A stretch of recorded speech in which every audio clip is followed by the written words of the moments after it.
Ay, give me the chip, I need the championship. Wait, we got a dream.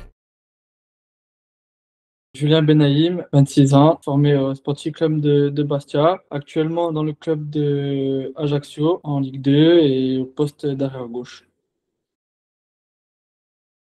En Corse, on est un peu une terre de football, c'est déjà une passion depuis tout petit et à force d'aller au stade, j'en faisais déjà petit du foot, j'aimais beaucoup ça et à force d'aller au stade voir des matchs, ça me passionnait, j'aimais beaucoup ça. Donc à partir de là, après, c'est parti comme ça et c'est resté toute ma vie une passion et un plaisir. Donc depuis tout petit en fait, je pense que depuis que je suis né, j'ai été mis dans le football et j'en suis jamais sorti. C'est important de prendre du plaisir parce que si on prend pas de plaisir, on va pas forcément aimer ce qu'on fait. Et si on n'aime pas ce qu'on fait, on sera moins efficace. Donc c'est important de toujours garder du plaisir. Et il faut pas oublier que le foot, avant tout, c'est un jeu.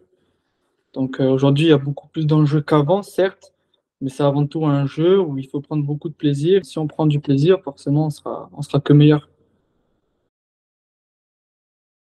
Bah, à mon époque, c'était un peu différent. Je trouve que l'époque, elle change un petit peu. Aujourd'hui, c'est plus la même chose et dans 10 ans, ça sera plus pareil. Mais en tout cas, à mon époque, on sentait que ça devenait sérieux quand on se rapprochait des contrats avant d'être pro, tout ce qui est stagiaire pro, aspirant. Et quand on arrive, en fait, on se rapproche de ça. Quand on a 1 an ou 2 ans de toucher ce contrat, on se dit, bon, qu'est-ce que je fais? Est-ce que je suis fait pour ça? J'aime ça? Je vais tout faire pour l'avoir?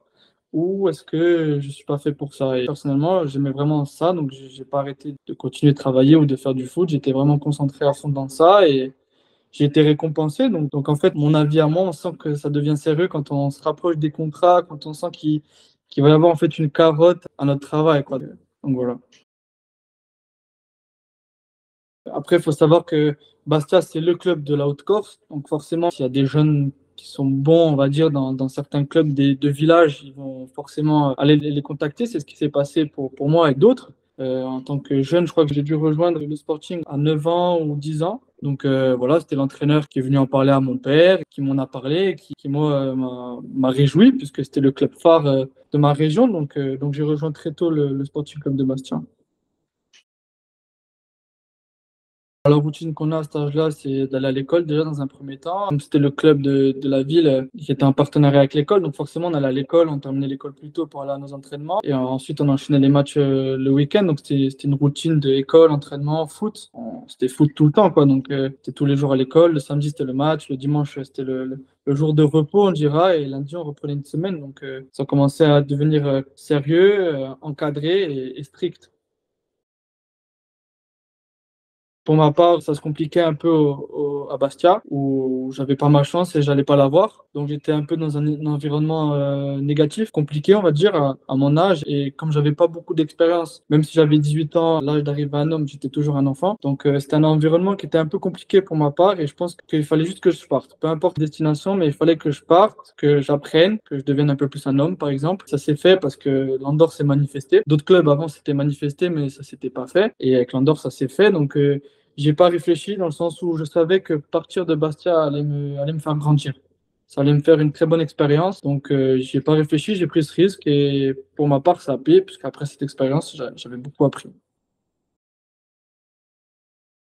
Ça peut être compliqué de redescendre d'un niveau et c'est normal parce que quand on goûte aux bonnes choses, on veut garder les meilleures choses. Mais parfois, il faut savoir prendre du recul, il faut avoir la lucidité de se dire que faire un pas en arrière, ça peut nous faire 10 pas en avant. Et pour ma part, ça a été le cas. Des fois, j'ai pas eu le choix de redescendre de division et même si j'ai pas le choix, il faut l'accepter, garder ce positif et se dire que c'est un pas en arrière qui m'en fera faire 10 en avant. Et pour ma part, je suis parti à l'étranger, je suis descendu de division, j'ai connu le monde pro, j'ai connu le monde amateur et j'ai quitté le monde pro pendant 7 ans parce que jusqu'à mes 20 ans, j'étais pro à Bastia, même si j'ai pas joué. J'étais quand même dans une structure professionnelle avec des joueurs avec beaucoup d'expérience. Et après ça, quand le club a coulé, Bastia, j'ai retrouvé le monde amateur et j'en suis resté dans le monde amateur pendant 7 ans jusqu'à l'année dernière. Et je me suis dit que c'était un pas en arrière qui allait me faire 10 pas en avant. Aujourd'hui, 7 ans après, je retrouve le monde professionnel et j'ai goûté au monde professionnel. Donc ça prouve que même si mon parcours n'est pas parfait, j'ai fait un pas en arrière qui aujourd'hui m'a fait faire un pas en avant.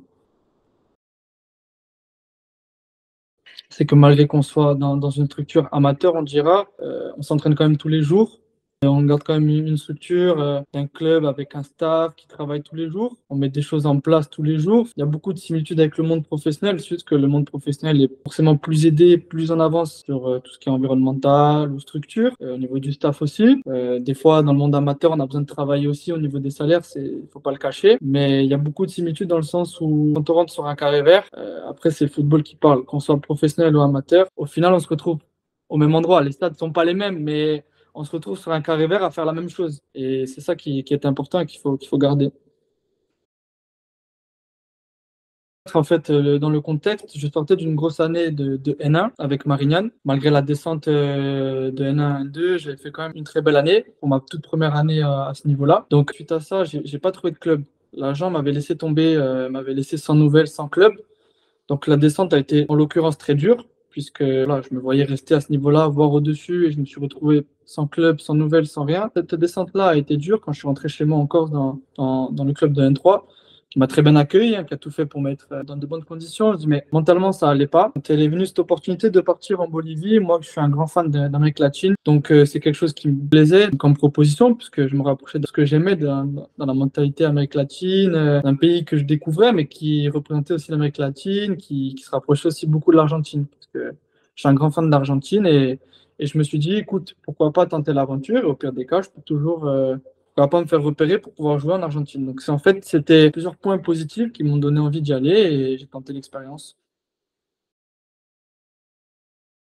J'ai eu que des mauvaises expériences en fait là-bas, mais à côté de ça, ça reste ma plus belle expérience. C'est ça qui est beau et qui me plaît en fait. C'est parce que j'ai tellement appris là-bas, j'ai tellement évolué que ça restera la plus belle expérience de ma vie, malgré toutes mes complications là-bas, parce que je suis arrivé là-bas, j'ai pas joué. J'étais logé à l'hôtel, mais l'hôtel n'était pas payé par le club. Moi, j'avais pas de contrat. J'ai signé mon contrat, mais il n'avait pas été reconnu parce que le club avait été endetté de l'année d'avant. Donc, on était 8 recrues à pas pouvoir jouer. Donc, j'ai patienté, je me suis entraîné, j'ai joué les matchs amicaux. D'un côté, j'étais le seul Français qui parlait le français. Tout le monde là-bas parlait que l'espagnol ou en tout cas un espagnol différent d'Europe. Donc, en fait, il y avait beaucoup de complications, mais j'ai beaucoup appris en fait parce que j'étais seul. Donc, j'ai dû me débrouiller tout seul. J'ai dû apprendre une nouvelle culture, une nouvelle mentalité en fait. Et c'est ça qui m'a fait grandir, c'est de voir autre chose de ce qu'il y avait en Corse ou en France. C'est d'avoir appris une culture, une langue, une manière de vivre, de penser. C'est tout ça à ce niveau-là qui m'a fait évoluer parce que ça a ouvert mon esprit après. Et puis les expériences de ne pas jouer, d'être patient, d'attendre de 8 heures jusqu'à 16 heures dans un bureau pour toucher son argent, de ne pas l'attendre pendant 3 jours, ça vous fait être patient. Moi qui n'étais pas patient de base, ben, je peux dire qu'aujourd'hui je suis patient. Le mental d'un footballeur, je pense que c'est ce qu'il y a de plus important. Parce que qu'on soit bon, qu'on soit pas bon, si mentalement on n'y est pas, on n'y arrivera pas. C'est important d'être bon mentalement. Et moi, pour ma part, personnellement, je me suis toujours accordé au positif. J'ai toujours vu le point positif plus important que tous les points négatifs. Si sur 10 points, il y a 9 points négatifs, je vais plus m'accrocher au point positif. D'accord, je ne jouais pas, d'accord, j'étais pas payé, mais à côté de ça, j'étais pas à l'agonie, j'avais des économies, j'étais entouré par de très bonnes personnes, les joueurs qui m'ont très bien accueilli. J'avais la chance quand même de découvrir la Bolivie et dans la ville où j'étais, parce que c'était pas rien non plus. C'est pas donné à tout le monde. Il y avait beaucoup de petits points positifs et je m'accrochais toujours à ces points positifs pour pouvoir donner le meilleur de moi-même au quotidien, que je joue ou que je joue pas. Le plus important, c'était d'être bien dans mes bottes, de me lever le matin et me dire, écoute, aujourd'hui, j'ai tout donné, j'ai fait ce que j'ai pu, on verra demain. Et c'était comme ça au quotidien. En rentrant de Bolivie, j'y ai pensé à arrêter le foot. Ça m'a traversé l'esprit parce que forcément, à force d'avoir des mauvaises expériences, ça devient compliqué. Une année où on est bien, il y a le Covid, on trouve un club qu'on aime ou avec tout ce qu'on aime et on ne peut pas jouer parce que le club a des problèmes. Enfin, c'est très compliqué. Donc j'y ai pensé. Mais après, comme je l'ai dit, il faut s'accrocher au point positif où tu te lèves le matin, bon, tu vas arrêter le foot, mais qu'est-ce que tu vas faire? Tu arrêtes maintenant? Tu n'arrêtes pas maintenant? En fait, il faut se poser beaucoup de questions et il faut être sûr de soi. Il ne faut pas juste baisser les bras. Et pour ma part, j'ai eu la chance qu'on m'ait tendu la main. Parce que même si je voulais arrêter le foot, après, il y a un coach qui m'a tendu la main. C'est là que je suis redescendu en N2 à Béziers. Je ne comptais pas arrêter puisque je m'étais battu toute ma vie en fait pour ça. Et pas parce qu'il y a eu 2, 3 mauvaises expériences qu'il faut baisser les bras, parce que j'étais encore jeune à cette époque-là. Donc après, voilà, j'ai eu la chance de signer à Béziers en N2. Le travail invisible, c'est l'un des plus importants. Parce que quand on est sur le terrain, on fait ce qu'on aime, donc on le fait naturellement, puis on est habitué à le faire, donc on le fait avec plaisir. Mais ce qui est important, c'est vraiment le travail invisible. C'est rentrer, bien manger, écouter son corps, ce qu'il dit. Si ton corps te dit, tu as des soins à faire, il faut que tu fasses tes soins, que tu sois à la maison ou pas, parce qu'aujourd'hui, pour moi, c'est facile de faire des soins. J'ai des kinés à disposition. Dans certains clubs ou dans le monde amateur, c'est pas le cas, donc il faut savoir aussi se gérer. Mais je pense que le travail invisible est très important, quoi. Donc, faut privilégier ça, se reposer, se soigner avant de vouloir sortir, boire un coup avec les copains ou faire autre chose. C'est vraiment très important. Et ça a toujours été mon cas. Pour moi, une routine, c'est le matin, je vais à l'entraînement, le midi, je rentre manger, je fais ma sieste, je me réveille, comment je me sens, est-ce que j'ai des douleurs, est-ce que je fais des soins supplémentaires, ou est-ce que je m'occupe comme je peux, mais tout en faisant attention au foot pour pas être fatigué le lendemain ou pas me fatiguer tout court. Ah, franchement, les gestes les plus simples sont les meilleurs. Je veux dire, il faut pas avoir peur de se mettre un peu de crème. Ouais, ça va pas me soigner, non. Mais une fois, deux fois, trois fois, quatre fois, à la fin, ça va te soigner. Mettre les glaçons là où tu as pris un coup, une fois, deux fois, trois fois dans la journée, ben, tu verras que le lendemain, tu te sentiras mieux. En fait, il faut pas chercher midi à 14h, qu'on soit dans le monde amateur ou pro. Moi, ça m'arrive de prendre des glaçons dans mon frigo, de les mettre sur mon pied et ça me suffit largement. Déjà, à l'époque, quand j'étais plus jeune, j'étais différent dans mon comportement. Je suis un joueur déjà de base, une personne très sanguine, qui de base s'énerve beaucoup, s'énerve rapidement. Et je pense que ben, toutes les expériences qu'on a dit, elle m'a fait grandir, elle m'a fait voir la vie autrement, dans mon comportement au niveau du foot. Et je pense que aujourd'hui, Ajaccio m'a recruté, c'est surtout parce que j'ai évolué mentalement et dans ma régularité au niveau du foot. De voir que j'ai toujours travaillé, que j'ai jamais lâché et qu'aujourd'hui, mon comportement, c'est plus forcément le même. Aujourd'hui, j'ai plus un comportement de joueur avec de l'expérience et je suis plus un jeune comme avant. Donc, mon discours, il est différent, mon comportement, il est différent. On voit l'évolution comparée à il y a 7 ans, par exemple. Donc aujourd'hui, ce qui fait que l'Ajaccio me recrute, je pense, c'est plus par rapport à ça, mon expérience, ma régularité. Je sais que dans un premier temps, j'ai signé pour être une doublure. J'accepte ça puisque je viens d'une division inférieure. Je suis là pour apprendre. Même si je vais avoir 27 ans, j'ai encore beaucoup de choses à apprendre. C'est un niveau que je connais pas. C'est un poste que je connais, mais que je découvre encore beaucoup. Mes objectifs, c'est de continuer à travailler, continuer d'apprendre dans un premier temps. Et après, je reste toujours motivé. Quand on va m'appeler, le plus important, ça sera de rendre service au groupe. Après, les objectifs personnels, forcément, c'est d'avoir le plus de temps de jeu possible, faire un maximum de groupes. C'est le plus important. Mais après, voilà, beaucoup travailler, ça restera vraiment le plus important.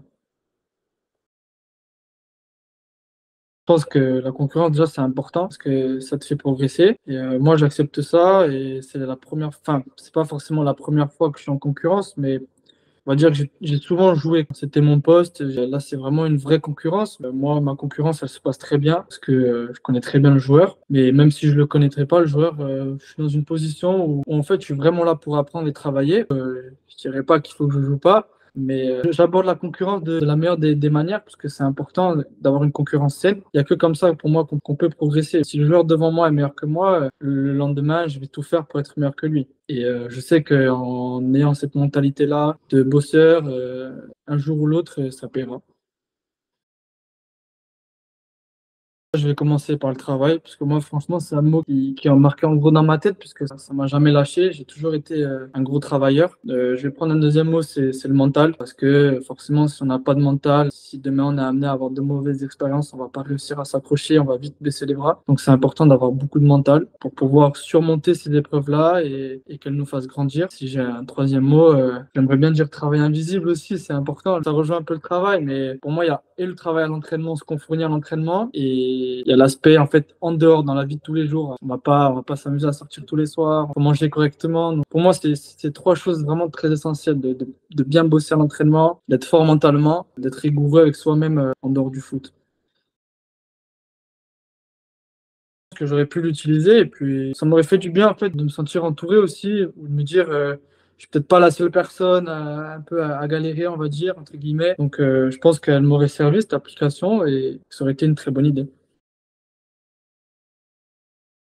Qu'il faudrait être soi-même. Je pense que c'est le plus important d'être soi-même déjà. Faut pas oublier que c'est un rassemblement qui est positif, que tout le monde est dans le même sac, je dirais. Donc, c'est important d'être soi-même et d'avoir du respect pour toutes les personnes présentes.